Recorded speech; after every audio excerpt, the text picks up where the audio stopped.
Welcome back. Some South Africans are taking a stand against Israeli attacks on Al-Aqsa worshippers. This comes about a week after a video surfaced online of Israeli soldiers allegedly attacking Palestinian worshippers as they conducted prayers. We're joined now by Bafana Modise, who is the communications manager at South African Friends of Israel. Mr. Modise, thank you for your time. Clear from your introduction where you probably stand on this issue. What do you think is missing from the conversation about what happened at Al-Aqsa Mosque? Oh, hey, Aaron. Thank you for having me today, and good day to the listeners. The issue that has always been happening in Israel around Ramadan and Pesach have always been some elements of violence pushed by Hamas terrorists, whom were the ones last year, even this year, who were trying to put in your stones and firecrackers inside the mosque to provoke the Israeli forces. And then what happened was that the Israeli forces were forced to go in to protect the worshippers in the mosque and also the Jewish side and the Christian side. And once that was cleared up, everybody could worship in peace. So therefore, the idea that this was an attack on Muslims, no, it was an attack on terrorists who were trying to take opportunity of a religious holiday to push their own terrorist agenda. And we are glad that it was quickly addressed, and now Muslims and Christians and Jews had a peaceful Pesach praying in Jerusalem. Peaceful Ramadan, Easter or Pesach, I suppose, just to be specific about the different faiths, all centered there in Jerusalem. Obviously a very holy site for thousands, millions of people around the world. Also, as you say, quite fraught in many ways. But are you certain that all of those arrested by the IDF forces there had stones in their pockets and firecrackers maybe in them too? You know, what you can see from this is started to become a thing that whenever there is something of this sort, a big holiday, people will come in. And I will tell you one thing.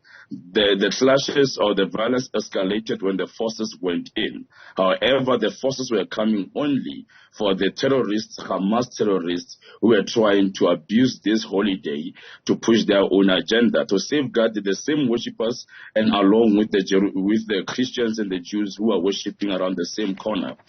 I must tell you that obviously when the forces went in, then the situation got off hand. But it was mainly to ensure that the safety of all worshippers in Jerusalem is maintained at all costs. Yeah, that certainly is the line of some of the messaging we've been hearing about this from authorities, the need to sort of ensure peace and stability so that worshippers of various faiths could gather and attend to their relevant religious holidays. But knowing that this kind of thing is likely to draw in people who may indeed be connected to Hamas, what preemptive measures are put in place, do you know, by the IDF to try and mitigate any such persons entering amongst thousands of people who are worshipping in earnest?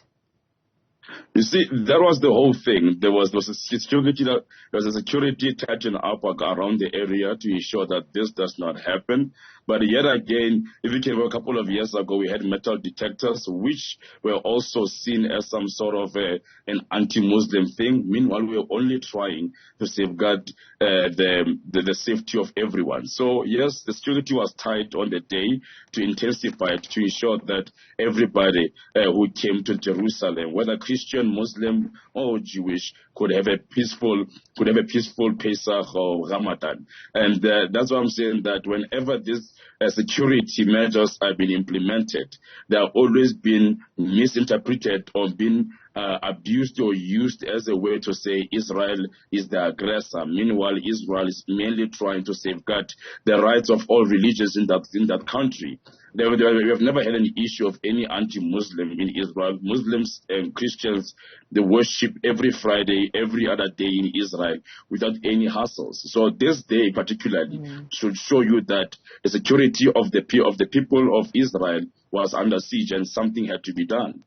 I dare say people who have to go through checkpoints and provide ID cards with their religion on them to get into Jerusalem to go and worship at the mosque on a Friday might disagree with you on the ease of getting there to exert or enjoy their religious freedoms. The issue of proportionality is obviously an important one. That's not to say there aren't risks. There's not to say that there aren't Hamas affiliates who have an objective of using religious festivals in order to stoke aggression with the Israeli state through its forces. But it's interesting to see how this is resonating at home. Of course, Africa for Palestine has called on civil society to join a march today in Johannesburg. There are many who are absolutely outraged at the conduct of the IDF soldiers in Jerusalem during those incidents. And what is your response? No, I think it's really absurd to expect a nation or a state not to defend its own people against any sort of violence or aggression. I believe that what is important right now, we should be saying, how does Africa for Palestine must be condemning terrorist attacks. Africa for Palestine must be condemning Hamas to ensure that there is some sort of cooperation. But what is happening right now, they are using this unfortunate event to push their agenda, which is mainly to push a demonization of Israel. And they cannot demonize Israel by trying to appropriate our history in South Africa into this conflict. What should be happening is that Israel, Africa for Palestine, must be at the forefront of saying we condemn Hamas if they really love Palestinians, if they really want to see freedom and everyone living together right there in that land. But right now what they are doing is using every single thing that Israel tries to push to protect the Palestinians themselves against terrorism. But no, to them, they're not terrorists, they're freedom fighters, which is absurd. All right. Well, Bafana Modise, the communication manager at South African Friends of Israel. We, of course, have our reporter Ahmed Kaji, who is following the Africa for Palestine demonstration or gathering today. We will give you an update on that later on.